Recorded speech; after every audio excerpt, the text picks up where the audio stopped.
Hi guys, welcome to the Revive Stronger podcast. I'm your host, as always, Steve Hall, and I have Dr. Jake Linardon on the podcast again. I was just looking up when you were last on because it didn't feel like ages ago to me, but I looked it up. It was episode 179, and that was November last year. So basically a year ago now.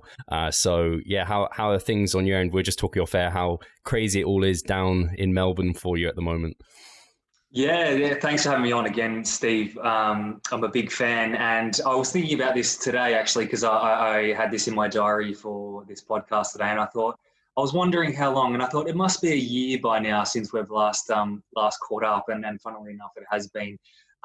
Which is exciting, but it feels like the year's gone pretty quickly, but slowly at the same time, because where I'm living in Melbourne at the moment, which is gone pretty hectic, and we're talking about where got one of the more crazier lockdowns where we're locked in our house at the moment relative to other states in Australia. So it's been pretty tough, and hopefully get through it soon. And there are many things that I need to, I want to get done soon. So I think one of them, I was just noticing I desperately need a haircut. So I haven't been able to get a haircut just yet. And I was going to try and cut it myself, but I thought I better not risk it in case I have to go on something like this. And so I'm dying to get a haircut. That's probably the thing that I'm missing the most. I completely forgot about the whole not being able to get a haircut thing. Charlotte cut my hair, I think 2 or 3 times, and it was fine. It just took like hours compared to a hairdresser who does it in like 30 minutes. So yeah, I'm not sure I'd trust anyone just yet to cut my hair that's not other than a hairdresser. But yeah, it's looking pretty shady at the moment, so I'm looking forward to doing something with it. I know a lot of the listeners can relate to that, and I think the topic, well, as ever, for this podcast, people listening are very interested in fat loss, muscle gain, potentially competitors, or at least coaching people like that as well. And an area I think that is becoming more and more well-known is kind of people's relationships with food and that sort of thing, and how important that actually is, and how physique sports, especially get into kind of the lower amounts of body fat and taking it to stage and being competitive, necessitates potentially some not great relationships with food. And I think, I mean, for me at least, I hear the term kind of have a good relationship with food and that sort of thing. And I kind of think I know what it means, but I'm not sure I really know what it truly means. And I'd love to hear from your perspective, Jake, kind of what for you is, like, when people say a good relationship with food, how would you define that? How do you see kind of relationships with food? Yeah, that's an interesting question. And the reason why I say that is because we just, I'm part of a trial at the moment where we're evaluating an intervention designed to improve people's relationship with food. So this is highly relevant to the research I'm currently conducting. And the answer is we actually don't have a standardized and formal definition of what a healthy relationship with food looks like. And the reason why I say that is because one thing, we tend to conflate, or we should conflate, a healthy relationship with food with, I guess, normal eating. Whenever you talk to people that have quote unquote a bad relationship with food, they always come and they always say, I just want to have a normal relationship with food, which is what I kind of think is what you're getting at in terms of having a healthy relationship with food. And the key element to this statement is that there is no accepted or standardized definition. It actually means what you want it to mean. With that said, so when we are treating people with an eating disorder or eating problems, we're trying to achieve a certain goal that the person or the client is wanting to get out of the specific treatment themselves. And what we usually do is we set up a plan for them to work forward. So we set up a plan for what types of goals or what kinds of characteristics will resemble a healthy relationship with eating and with food to themselves. So we have some general guidelines that we probe clients with, or we probe patients with. But the important point to realize is that what one person may deem a normal and healthy relationship with food is not the same as what someone else may deem a normal and healthy relationship with food. With that said, though, there are certainly some very common characteristics that are shared across many different people when they're talking about a healthy relationship with food. And a couple of key examples include eating a sufficient amount of food throughout the day to allow your body to perform at a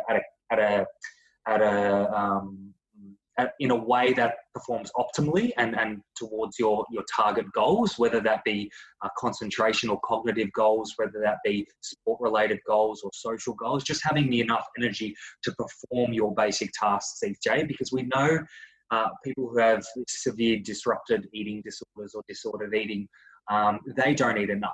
They're eating well below what the body needs to function optimally.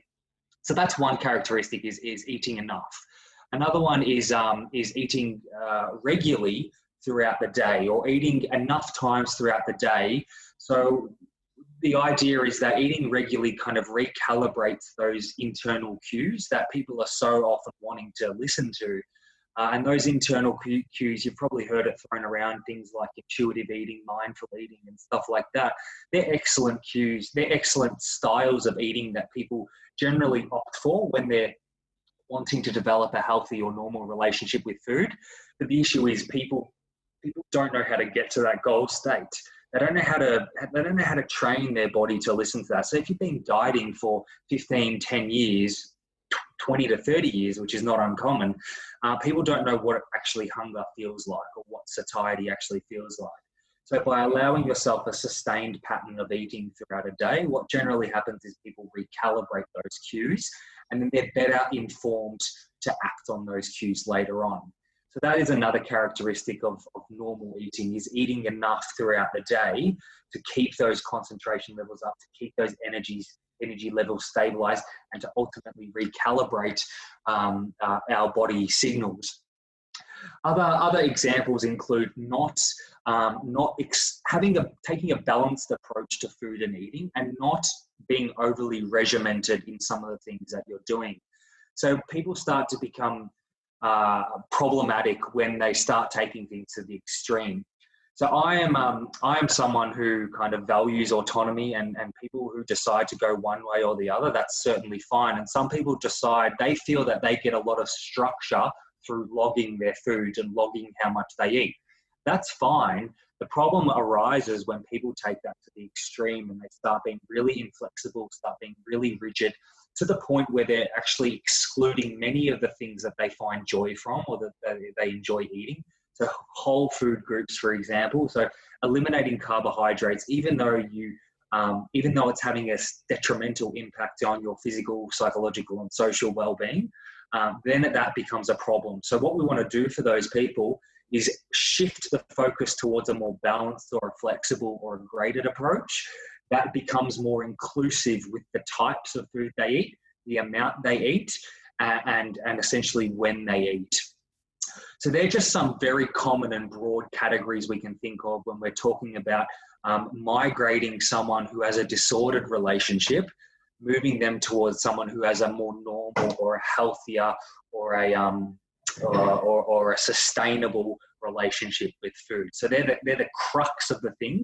And I like to think of them as the superordinate construct, so the top of the hierarchy. And then below that, when you get down the pyramid, there are many more specific characteristics that underpin that we can work towards as well. But they're the broad things that we're usually talking about. I really like that, because I think that does encapsulate, it kind of puts words towards what I try and develop with clients, where I am looking at their eating and I'm trying to be like, I ask them kind of digging questions where it's like, how does that make you feel? Like, do you feel stressed over your eating? Kind of that sort of, that's what I'm trying to get at, because it's really difficult to have like hard and fast rules, where there will be people probably listening and they think, oh, a good relationship with food means you never need to track your food. But you've kind of mentioned there that, well, you can track your food, but you need that needs to be like a non-stressful thing where you're inclusive and where it supports kind of your daily tasks and what you're trying to do. And I really like that. It's kind of one of those things where it's not a really specific definition, but it can't be, because it's quite individual to the person and how they kind of find their relationship with food. And yeah, everyone has like their own relationship in a sense. Yeah, and you don't want to be trying to copy other people. So if you're someone who's really trying to improve their eating habits in terms of from a mental health perspective, you don't want to start comparing to other people, because then that can get into a gray zone, because we don't actually have enough data on other people to kind of mimic what they're doing. So what we end up usually doing, it's a very unfair comparison, because we're trying to, what may seemingly look from the outside as someone having a really healthy relationship with food, in the midst of things and in private, we actually don't know how they think and how they behave. So it's a common trap people get into when they're trying to say, right, that to me, what that person is doing, that is what I want to achieve and aspire to. And what we always try to do is we say, no, we don't want you to focus on that. It's more unique and individual to your circumstances. And you want to be guided in a way that suits your personal lifestyle. And if logging or tracking your food intake is something that's not causing you distress, it's not causing you harm or any other problematic behaviors or obsessive thoughts, if it's actually providing you structure and routine to your day, and it's not impacting your social relationships. So we know people who are obsessive trackers, they won't go out for dinner at a restaurant in fear that they don't know what's being put into the chicken salads that they're getting, for example. So if it's not impacting or impairing your day-to-day functioning and activity, then that is actually a healthy and normal relationship. So that's something you want to keep going and sustain with, because it's actually contributing to your well-being better, or to a point that is healthy and healthy. So you want to keep that on task. Obviously, that example, you don't want to be tracking for the rest of your life. But if that's something that you find works for you in this moment, then it's worth sticking with that and persisting with it for a period of time. And then you can slowly wean off the tracking behavior, for example, because people tend to lose it once they feel like they're stopping tracking immediately, because it's so ingrained in their belief system that they must log, and it's so automatic. And as soon as you take that away, then all hell breaks loose. And we want to prevent that from happening by taking a graded approach. Yeah, absolutely. I think it's one of those where I've certainly had it where, if talking to people, if they weren't to have the tracking, gives them kind of almost like a bit of a training wheels where they could go out and navigate a meal out. Whereas if you take that completely away, they're like, I don't even want to eat out because I have no idea what any of that stuff is. Whereas they feel like if they can somehow estimate it or something like that, they're kind of like, I can accept that that's something that's productive towards everything I'm trying to do. And they feel much less stressed by doing so. Whereas there's people who are completely opposite, who, if they were to try and track or think about a meal out, they don't even want to have to consider the kind of logging it or anything along those lines. So it's just really bringing to the floor how broad of a definition kind of a relationship with food is. And to me, it sounds like potentially the crux of it is kind of the stress and anxiety and how you feel. Like, I guess in a relationship, you want to feel good. So if you feel good with your relationship and it doesn't cause problems in your life, that's ultimately what a good relationship should come to be. Yeah, no, absolutely. So people usually lack the insight towards what is working for them and what's not working for them. So they don't, generally speaking, people don't take the time to think about which behaviors are actually contributing well to my quality of life and to my well-being, and which behaviors, thoughts and emotions are actually being quite detrimental. So people need to first, before embarking on their journey towards developing this normal or healthy relationship, the first thing that we need to do, and this is for everyone, is to really take a moment to think about all of the particular triggers that are contributing to your problem eating behaviors or patterns. And once you are able to identify those particular triggers, then you can work towards addressing them or eliminating them. So if someone, and that's in the form of self-monitoring. So, whenever I develop a program or an intervention for problem eating behavior, always the first session in that program is self-monitoring and logging your behavior, your thoughts and your feelings. I understand people cringe at that because it sounds kind of corny. Why would I want to write down all this stuff about how I'm feeling? I get that, but it serves a fundamental element towards treatment for eating-related problems, because it allows you to drill in on the very specific and precise thoughts, feelings and behaviors that are making things worse for you. And once you're able to drill down on those specific things, then you can work towards eliminating them or addressing them or modifying them. And if calorie tracking, for example, or calorie logging, whatever, exercise logging, if you identify that that is actually having not any negative impact on you at all, it's not contributing to anything problematic, then there's no reason why that should be eliminated at this point in time. So taking a moment to reflect on what's going on in your life and drilling down on those specific factors that are causing you to have these really unhealthy behaviors, that is the first step needed towards sustainable kind of improvements and recovery down the track. And it will always differ from person to person. Not everyone will have different triggers and setbacks. That's why we always work on an individual basis, where we try to personalize the element of intervention as much as possible in order to maximize outcomes.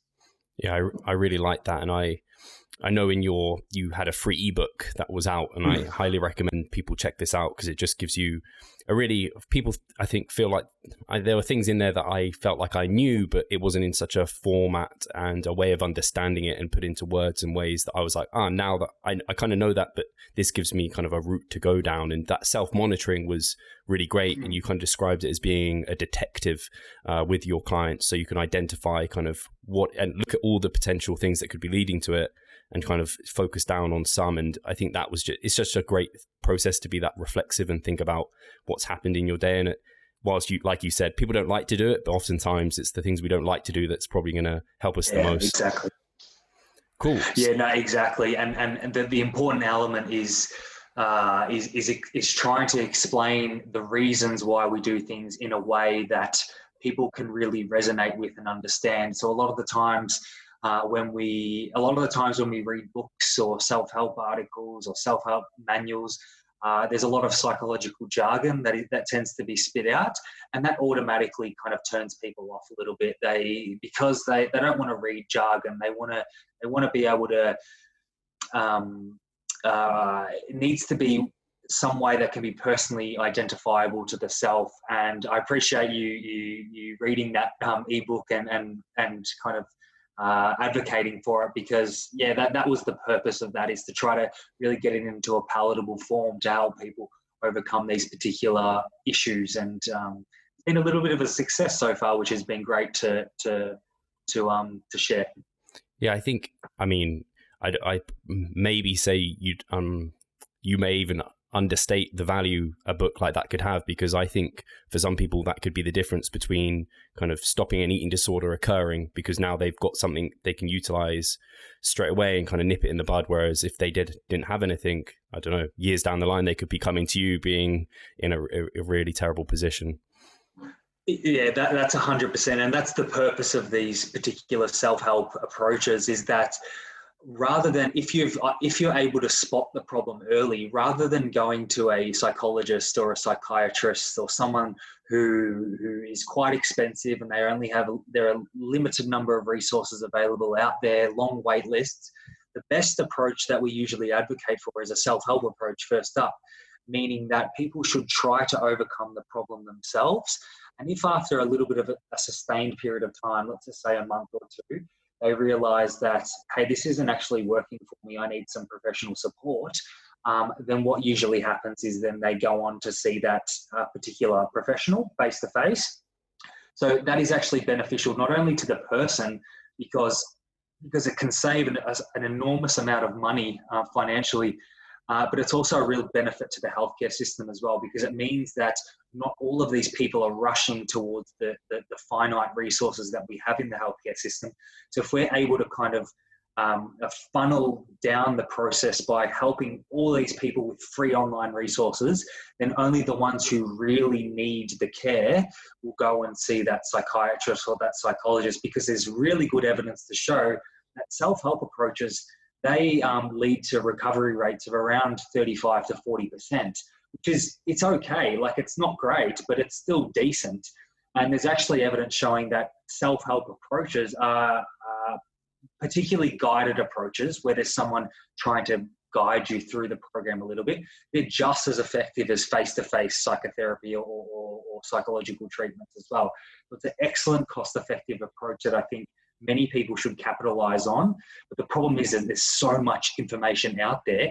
It's hard to trust who's a reliable and valid resource.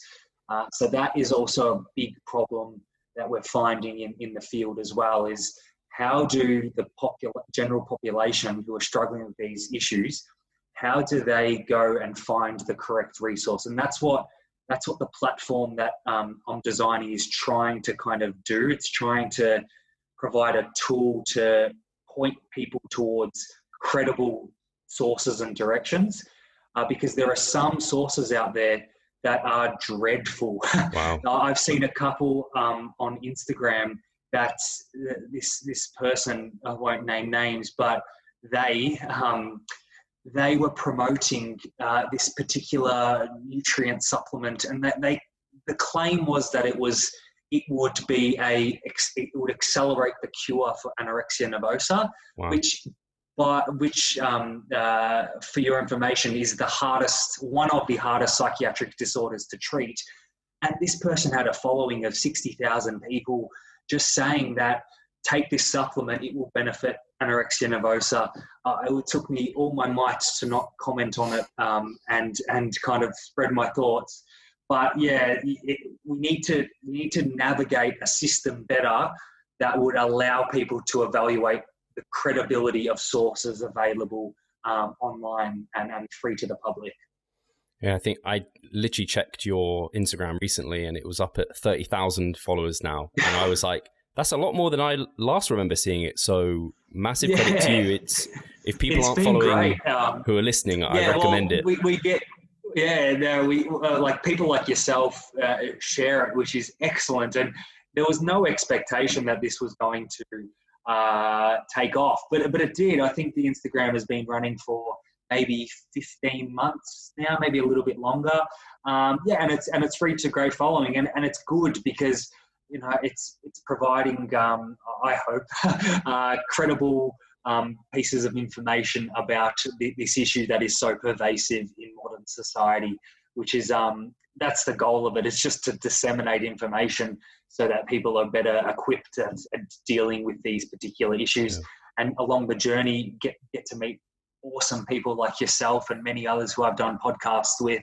And it's been a real team effort. And I think the tide is turning a little bit in terms of there is still a large degree of stigma associated with mental health.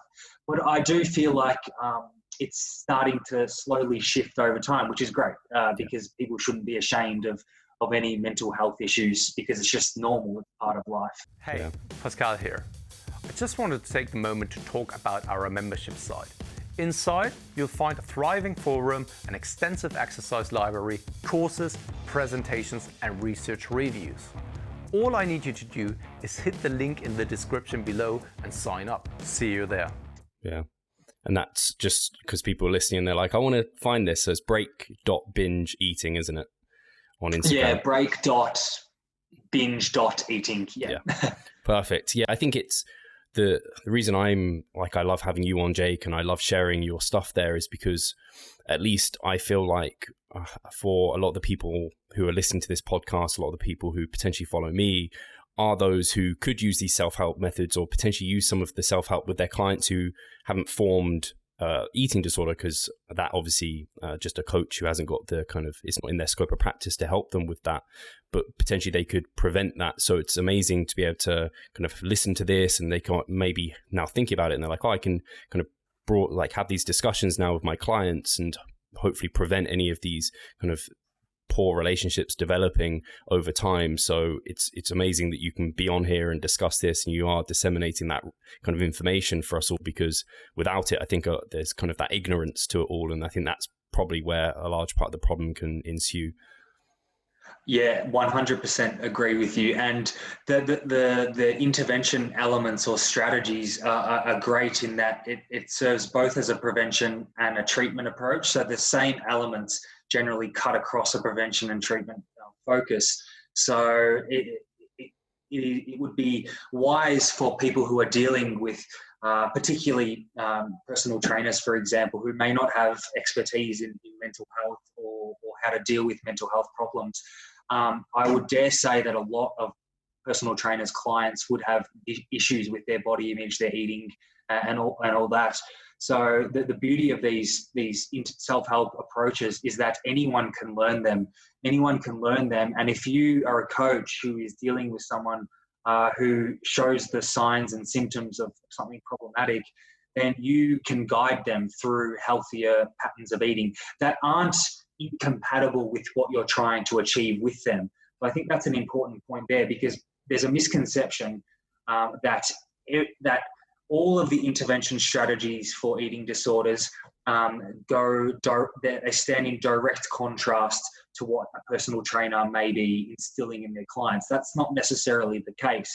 There are many things like self-monitoring, as I talked about, that could be implemented as a coach with a client, logging not only food behaviors, but also attitudes and emotions around food, things like regular and structured eating as well. So we know that people who have really bad relationships with food, they generally skip meals sometimes because they've overeaten at one meal, they graze or they pick throughout the day. A coach can implement, right, we're going to implement a pattern of regular eating where we're going to be eating every 3 hours, breakfast, mid-morning snack, lunch, afternoon snack, blah, blah. And that is possible to implement. So all I'm trying to say is that if there's any coaches or someone who has clients that are dealing with these issues, you are certainly, learning the self-help strategies for eating disorders, particularly a CBT-based approach, is not incompatible for the most part with what you're trying to instill in your clients. So I think that's an important element. And you would be in my perspective, I may be a little bit biased, but if you did learn these, you would be a vastly better coach and you'd be doing a much better duty of care to your clients if you were able to have some rudimentary training in mental health, whether that just be going and online researching skills and techniques that are available and just being familiar with it. That's a basic training. I'm not talking about a formalized or a formal qualification. I'm just talking about being aware of what works and what doesn't work for these particular populations. I think would be important for people who are listening and are thinking about that kind of approach.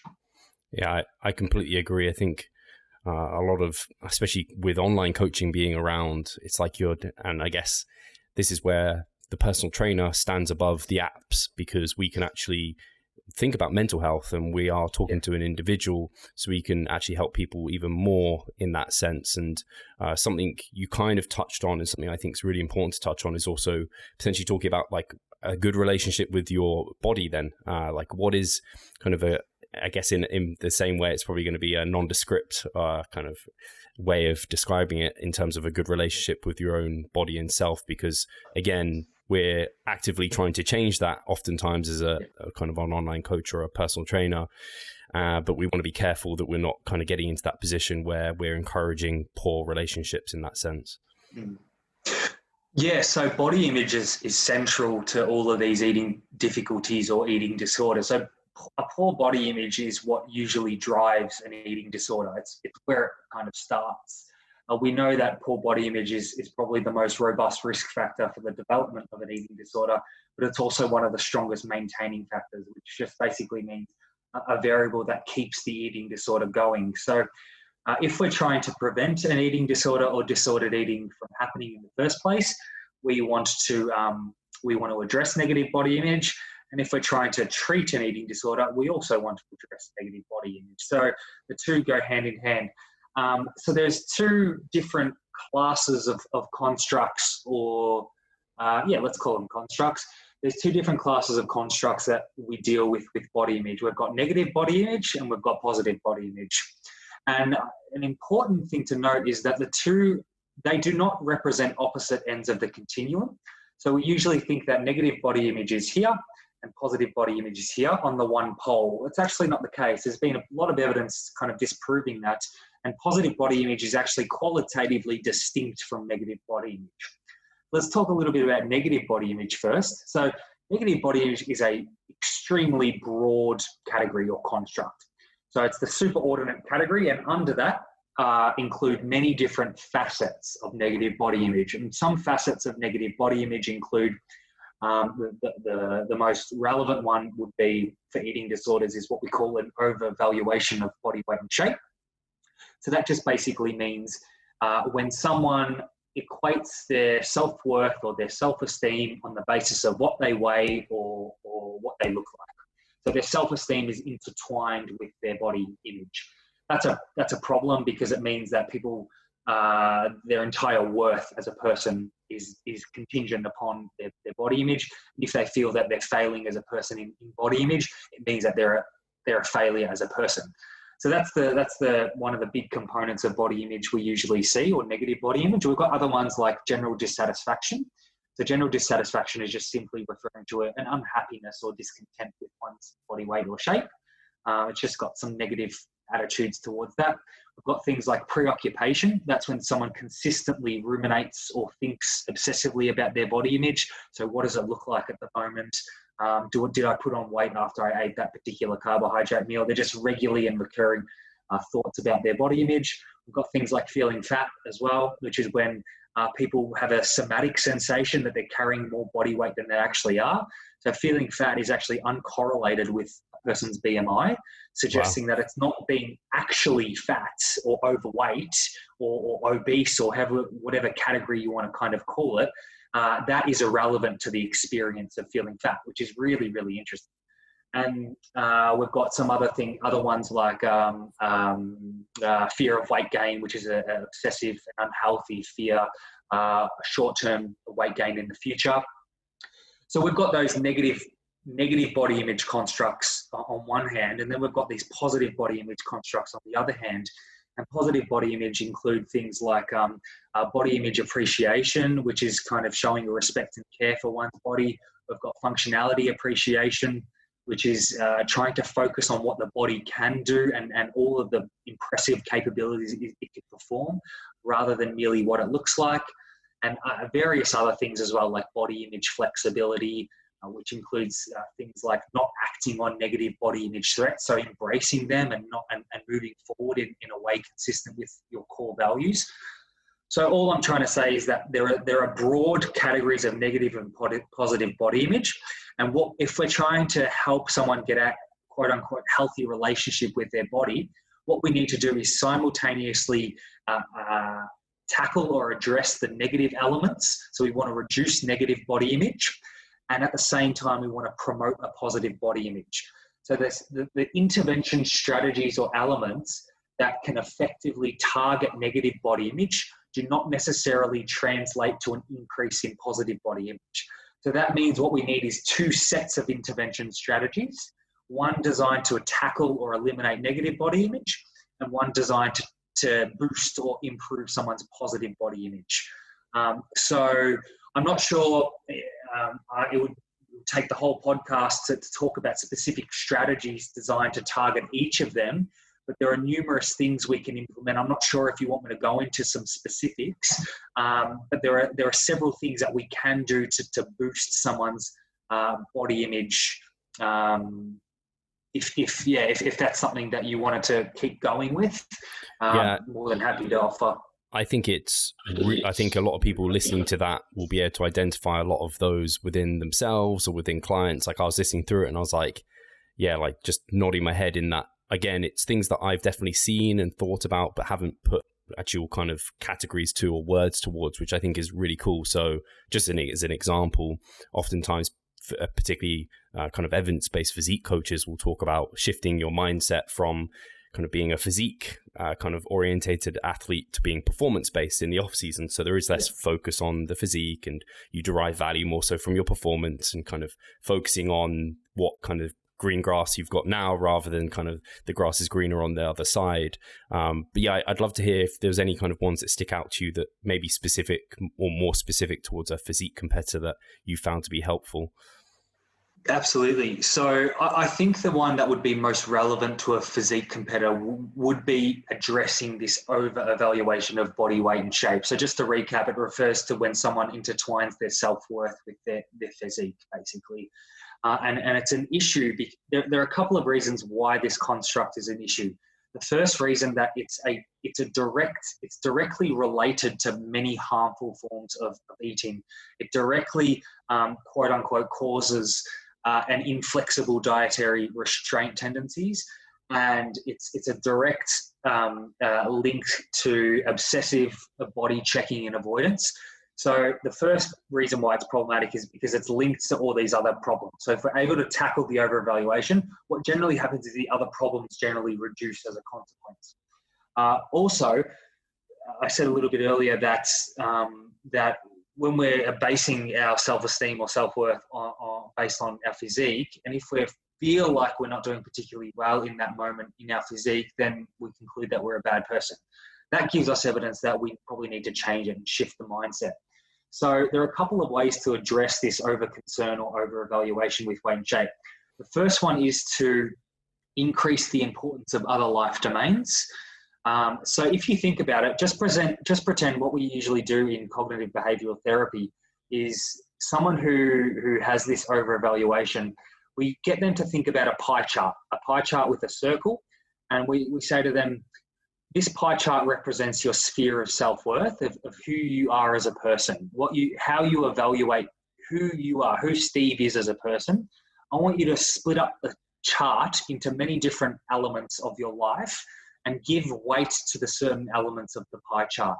So what we usually see with people with severe distorted body image perceptions and severe disordered eating behaviors, around 1/2 to 3/4 or even more of their pie chart represents their physique or their body weight or shape. So 1/4 or maybe 1/2 of their pie chart represents all the other domains in life. So things like their family, their relationships, their sporting achievements, their educational capabilities, all these other things, right? So what we need to do is we need to reduce the importance of shape and weight by promoting these other areas of life to get more self-esteem from. So the easiest element is to beef up these other domains of life. So what we usually do is we say, we teach people to develop more hobbies. And it sounds crazy, but the purpose of that is it allows people to have more judgments of self-worth. So when people get really immersed in a particular hobby, they get invested. So if you start taking up, let's just say, for example, gaming, right? I don't know, I just use that at the top of my head. You're taking up gaming where you are so immersed in it to the point where you become really, really good. You're competitive. You are challenging other really good gamers as well. So when you start winning at these video games, what generally happens is your sense of self-worth inflates a little bit. And that piece of the pie generally expands a little bit, and it reduces the over-evaluation and instead shifts it backwards. And then that sphere now occupies the gaming part of the arena. So the point is not to get you into all these different hobbies. The point is to increase the methods by which you evaluate yourself as a person. And whatever way that may be, people love video games, people love taking up running, for example, or cycling or something like that. Anything that allows you to increase the value of who you are as a person will eventually increase that small part of the pie and decrease the elements of that shape and weight over evaluation. And it's not an overnight fix, which is an important point. It takes many, many weeks, if not months, to shift that perspective a little bit. The more repetition, it's just simple behavior therapy principles. The more repetition you do, the more you get reinforced, the more that pie chart moves a little bit forward. So that's the most obvious way we usually do. We try to bolster people's other life domains so that they can start evaluating themselves. The other direct method is directly targeting the over-evaluation. So we want to reduce that. Rather than increase the portions of the other part of the pie, we want to directly reduce that over-evaluation. And the empirically supported ways to do that is we need to target the expressions of the over-evaluation. So to put this in simpler terms, the over-evaluation is a construct that doesn't exist. It's a psychological construct that doesn't exist. It's just something that we've named because we observe certain behaviors that stem from this over-evaluation. Two critical behaviors that occur as a result of over-evaluation of weight and shape is body checking. So obsessive and repetitive body checking. So when people weigh themselves 3 times a day, where they stare in front of a mirror 6 times a day, they're just looking at all their different body shapes, whether their biceps have increased, whatever. And also body image avoidance, which is the complete opposite, where people refuse to look at their body weight or shape at all.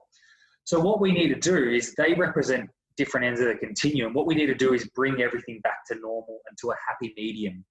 And the way in which we do that is a couple of different ways. One is via exposure-related interventions. So if someone is avoiding their body image at all costs, what we usually try to get the person to do is expose themselves to the feared body image situations or concerns that they're about. So that is literally going in front of a mirror and just trying to talk in more neutral terms about their body rather than trying to criticize it at all times. Again, with enough repetition, that has actually been shown to reduce body image avoidance. And with obsessive weight checking, well, we just need to decrease the frequency with which we weigh ourselves, or the frequency with which we check our body weight and shape. Again, that's not easier said than done, and that would probably take a whole podcast in and of itself. But my point is that if you're able to address the obsessive checking and avoidance behaviors, then that's one way you can get into that over-evaluation of weight and shape and reduce its impact on subsequent disordered eating patterns. Long-winded answer, I know, but it does require a lot of effort and sustained concentration and practice. Hi guys, Steve here. Just wanted to take a moment of your time to remind you of our online coaching service. At Revive Stronger, we pride ourselves on providing personalized service that will take your physique and knowledge to the next level. If you're interested, check the description and sign up. No, I really love it, because again, you're talking through things where I definitely think a lot of competitors or people who've gone through kind of extreme fat loss, or coaches as well, will be able to just kind of see these things, because it's very much like maybe the goal of the competitions moved at the end of the contest prep, and now it's like, well, I derived all my value from that show and how I looked, and now that's all removed from me because now I'm adding body fat and I don't have that goal in front of me. And then they ignore how they look and they just try and get away from it. Ultimately, they're really unhappy about how they're looking in an unhealthy place. And I think a lot of the time coaches are now being wise to trying to transition that and trying to find kind of value and self-worth from other things. So like, I would never like to tell someone like, I'm Steve the bodybuilder. Like it's just, even that makes me cringe. Like, that's, my life isn't about bodybuilding, because there's so many other things I derive value from life, which I think is really important for me, because I've definitely gone too far and deep into various things. Like, I can remember times I was just like pinching body fat on myself like through the day, and kind of weighing yourself multiple times through the day. I've also had that, and it's kind of just being aware that these kind of things can happen with clients too, because I've had it where like some people do derive too much value into how much they weigh, and kind of obviously kind of they want to be a specific number on the scale, and that's not really ultimately what's important. So I love these strategies that you're talking about, but I also understand that they aren't a quick fix. And I think that, again, like everything kind of physique, body composition wise, takes consistency, long-term adherence and effort towards them. So no, I think it's a really valuable discussion. And I don't know if you found anything kind of how do you, I don't know where I'm trying to go here, but it's just a super challenging thing, I think, for a lot of people. Is there a certain timeline you think kind of most people require for this transition? So yeah, that's a tough one, and the answer, the quick answer is there's no answer. It all depends on individual circumstances. So we usually tackle these ingrained beliefs and problems towards the end of a treatment protocol. During the initial stages and the middle stages of treatment, what we usually do is we focus directly on behavior change, more so than this ingrained cognitions or belief system. And what we usually find is that tackling behavior change early and straight away, so trying to address these really inflexible dietary patterns that people have, trying to quickly eliminate or reduce the frequency of binge eating, and getting people to better handle stressful or adverse situations, and teaching them a broader range of coping mechanisms. That generally has a little bit of a flow-on effect towards these extreme concerns about weight and shape that I was talking about. So to the point where think about it as like, it's in a boxing match, right? And you're fighting your opponent, and the opponent is this belief system that we have. The first opponent comes on, significantly weakens this opponent. The first boxer comes on, really weakens this ingrained belief system, punches it, knocks it flying, to the point that the second fighter comes on, and then they're the ones that take the final blow. So it's weakened considerably earlier on, and towards the end stages, we can then use the knockout blow to then attack that extreme belief system. And there are those strategies that we generally use. So it's a peculiar type of issue that we're talking about, because all of the symptoms are interrelated to each other, which is a good thing. It's a good thing because it means that if I'm able to address one symptom, then another it's like think about a dominoes. Then the other symptom will fall down as well. So it's a good thing to think about, because it means that we can focus our attention towards earlier things, and that will have a good effect later on. But if for your population that usually listen to this podcast, just to be as simple as possible, if you're a physique competitor and you're struggling with this and you want to kind of make healthier improvements, take up powerlifting. Because the great thing about powerlifting, it completely shifts the focus from physique to performance. Yeah. And that is what we're actually trying to talk about. We're trying to shift the mindset away from obsessing or ruminating about your physique and moving towards something that's performance-based. So getting personal bests on your lifts each session or whatever. You're actually, if you get a personal best at your gym session, then I couldn't imagine the amount of self-worth you would get from that, because you've just done something that is an incredible accomplishment to you. So it's as simple as that, as shifting to a different element of that sport. I would dare say, correct me if I'm wrong, but I dare say that, I don't know, do powerlifters care about their physique much? Or is that, because I feel like that they just want to get, this is a massive overgeneralization, but they just want to get bulky and strong. Is that right? Or that is definitely the kind of what's it called? The general perception of powerlifters, at least. Like, you see the memes and everything, and it's just like, I don't care, I just want to be big and bulky. And I think there's definitely some powerlifters that would relate to that, and there's probably some that'll be like, no, I'm in good shape, like whatever. But yeah, for sure, you're kind of scored on performance completely, and not scored on, like, they couldn't care less how you look under there. Just, you're in your weight category, you lift your lift, you get your kind of 3 white flags, or lights rather, and you're good to go. So yeah, I can completely see that, and I think that's probably why it's kind of fallen out of popularity of late, I think. But there was a few years ago where that was a really popular move, where in the off season, that's what a lot of bodybuilders would do. But I think now, at least, maybe they're not shifting to powerlifting as much because they realize that's maybe not congruent with their overall bodybuilding aims, but they're definitely focusing on performance. And something I was thinking about was how, kind of, even down to, for me as a coach, when I'm putting someone through a gaining period where they're focusing on performance and, kind of gaining muscle, and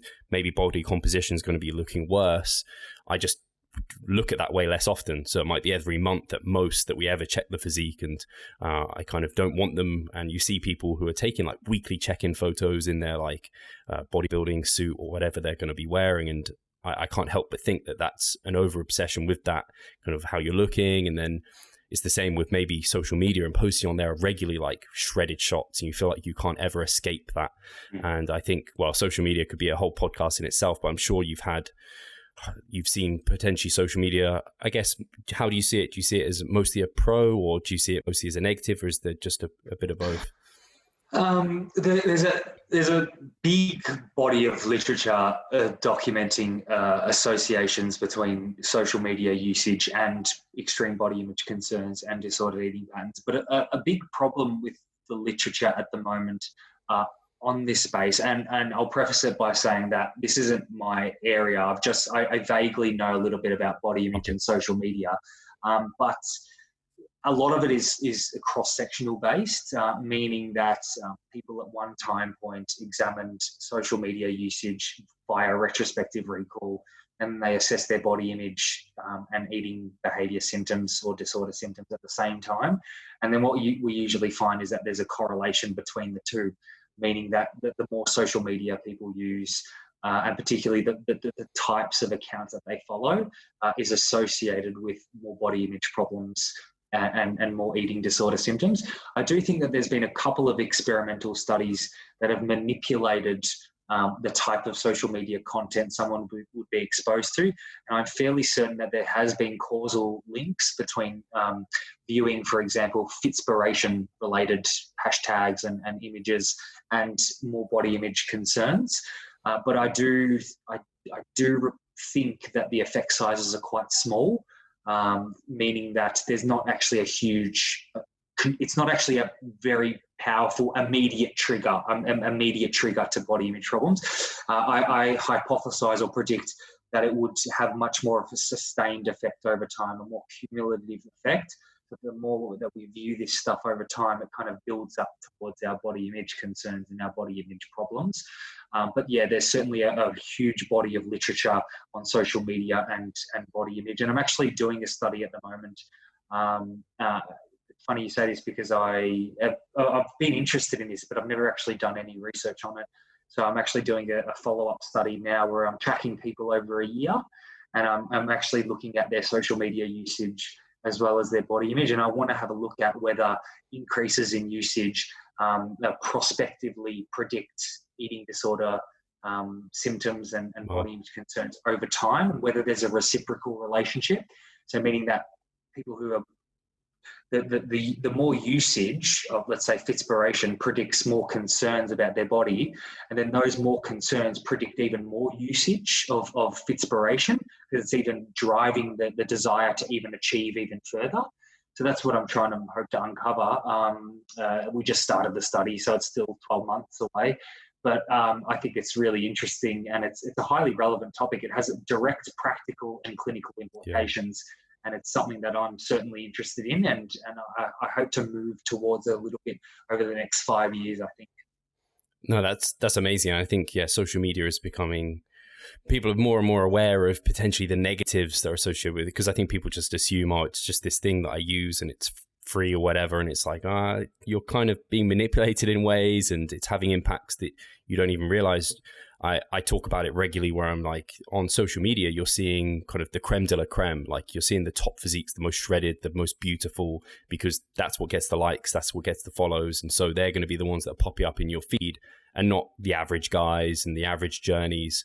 So often try and draw that back with people, at least on my channel, to be like, just to spread some awareness. And I think that kind of, you're seeing those accounts now having kind of, I don't know, the females who are showing off their cellulite, and you're having the guys who are like, I don't know, sitting over and they're like, I've got roles here, I'm not always kind of picture perfect.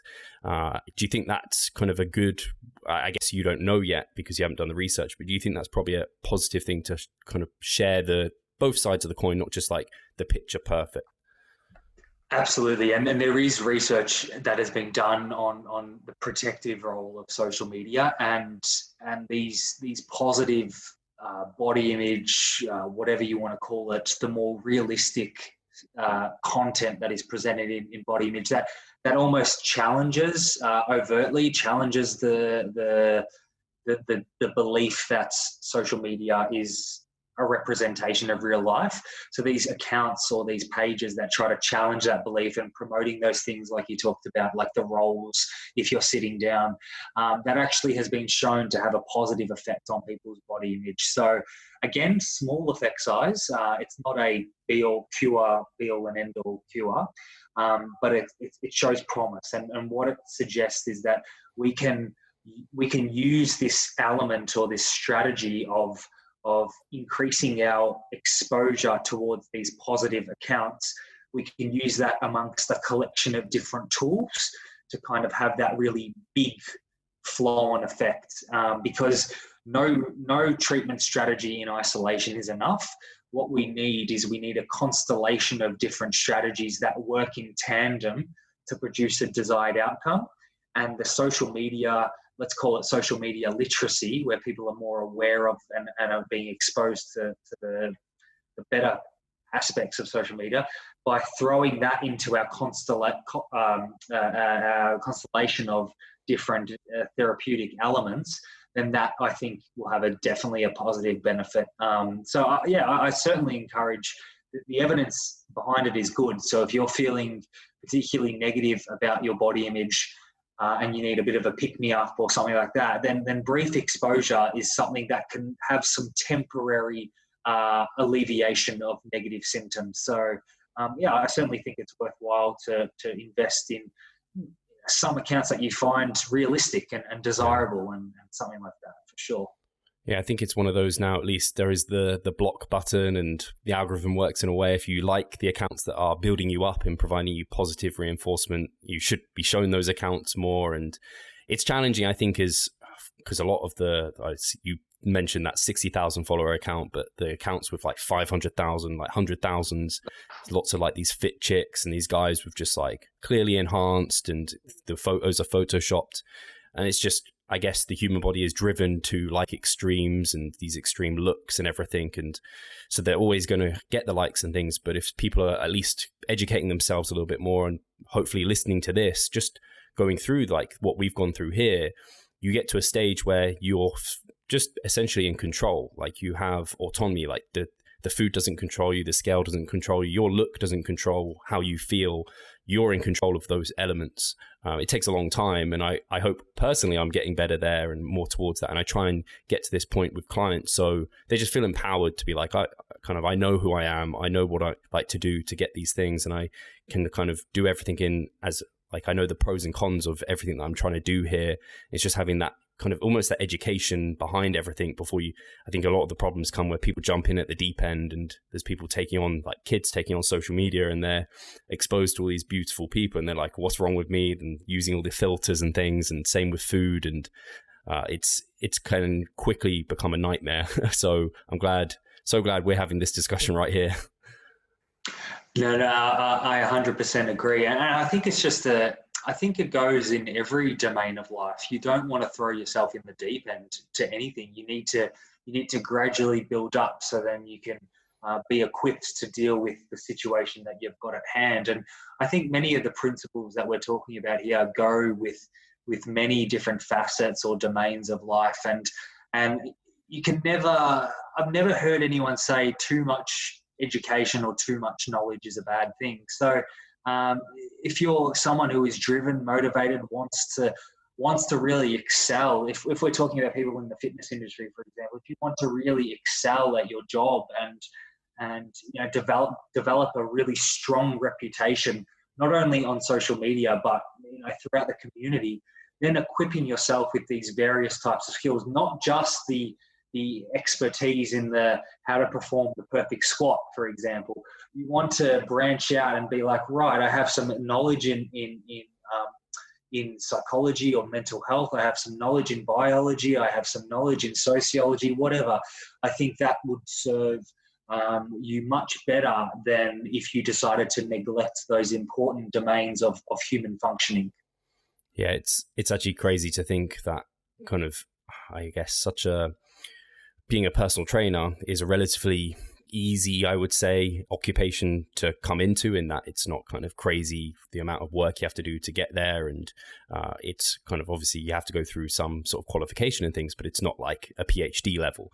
And then you can impact people's lives to a huge degree without ever, and in the personal training qualifications I've done, they don't talk you through mental health and kind of the psychology behind things. So yeah, I think that's incredibly well said. And I think that is more so coming to the forefront thanks to people like yourself. I'd love if people want to learn more. I know kind of obviously we mentioned your Instagram, kind of if there's any even books or any courses or things you particularly recommend, Jake, I think that would be really valuable to the audience as well. Yeah, so if you're interested in my work particularly, as we mentioned a bit earlier, the Instagram handle of Break Binge Eating, and the website, the Break Binge Eating website that we have is the comprehensive. That's where all the content is put in terms of articles, resources, the ebook that we spoke about, screeners for determining your level of symptoms. So we've actually automated it in a way where people receive feedback. So just kind of examples about how to find out more information. But if I diverge from my things, for my work at the moment. I think if you're interested in books, I am a big advocate of the author of, his name is Chris Fairburn. So he was one of the pioneers in this field, and I did my PhD directly related to his research, and he's been an amazing contributor to this field, and everything basically I talk about is his kind of work. I'm trying to expand on what he's done. So if you're interested, any work that he has, any books, because he has a lot of different self-help books available and treatment guides, I would highly recommend him. But I'm going to be biased and say I think Break Binge Eating has all the information that that you need for the moment. And the good thing about that, our site, is that we link off to other reputable resources as well. So I think you can be safe to assume that whatever is cited in our website is good quality evidence, and it's not someone promoting nutrients for anorexia nervosa, for example.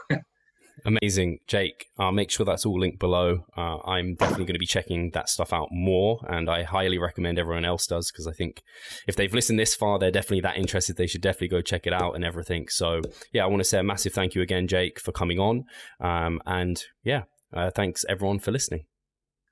Yes, thank you, Steve. I appreciate it. And yeah, it's been great, and you're doing great stuff. Thank you.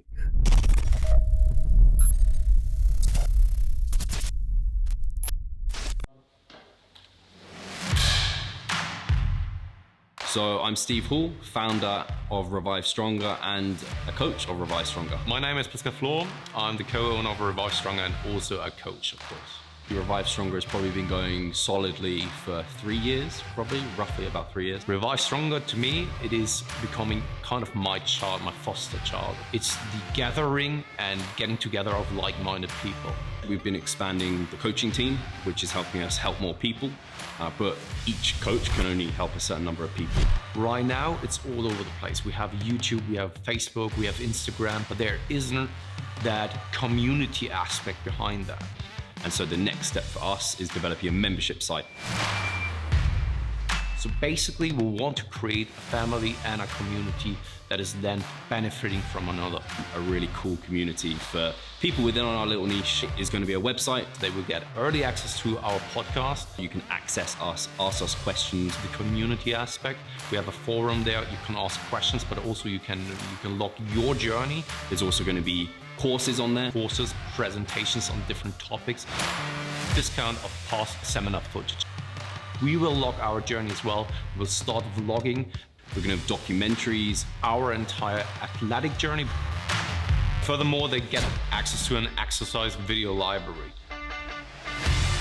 The exercises that we love for hypertrophy and maximizing hypertrophy, we're going to go through those in depth, telling you how to execute them. We kept them concise and also mobile friendly so that you can watch them in between your sets. I'm super excited to grow this community. The amount of value that we're going to be delivering is huge, and I'd love you to be part of it. You will get so much out of that. I'll see you inside.